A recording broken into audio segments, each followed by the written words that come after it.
Every day, 14 to 15 million Indians go to the movies.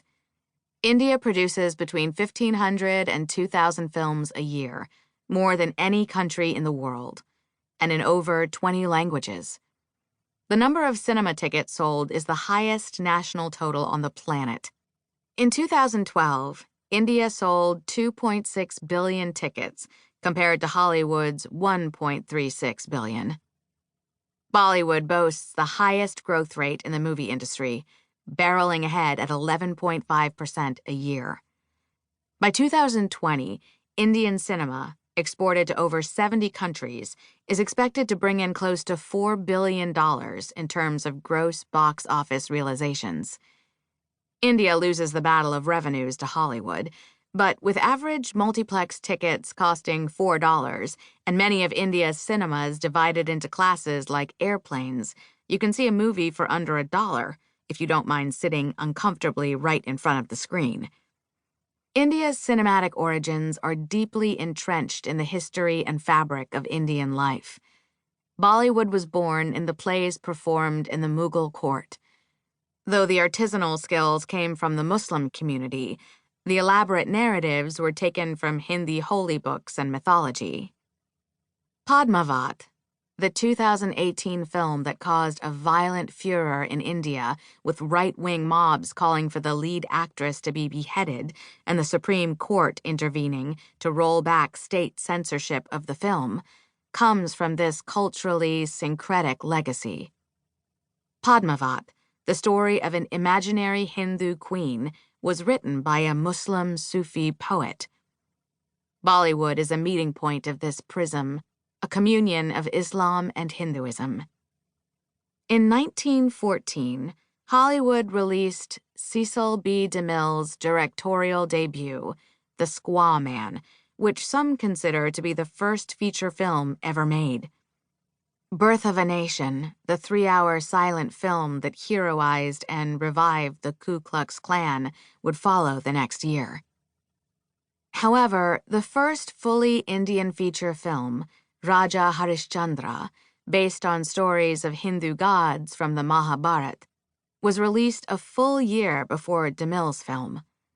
The Jazz Singer, Hollywood's first talkie, was a musical, and though India released its first non-silent film, Alam Ara, 4 years later, they would never let go of the song and dance formula.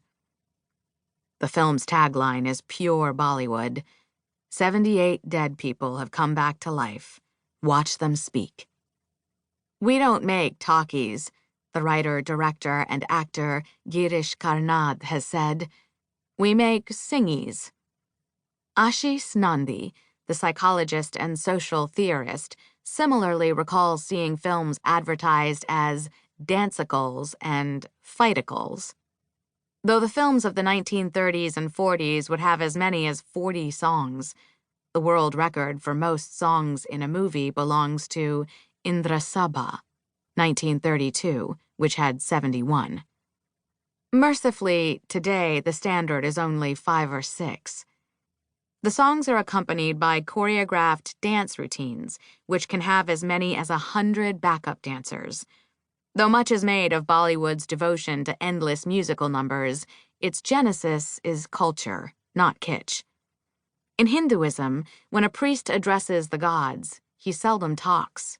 He sings. Ragas, bhajans, even Bharatnatyam, a type of Indian classical dance, were originally performed in temples as devotional offerings to beloved deities.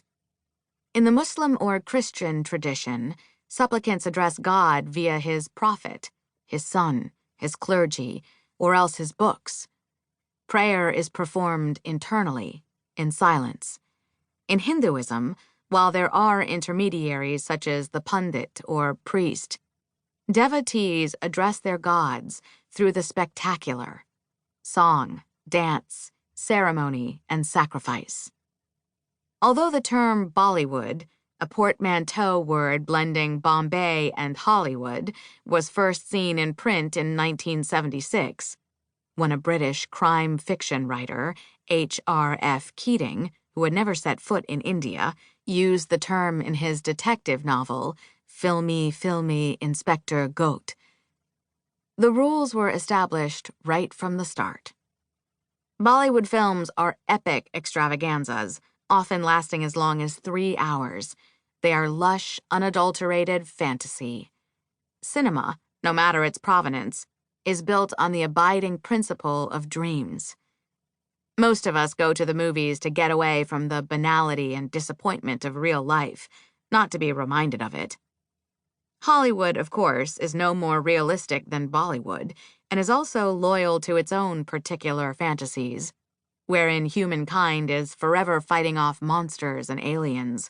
American wars are never lost. Members of U.S. intelligence services are valiant, noble servants of mankind, and it is easy, if not effortless, to fall quickly and meaningfully in love.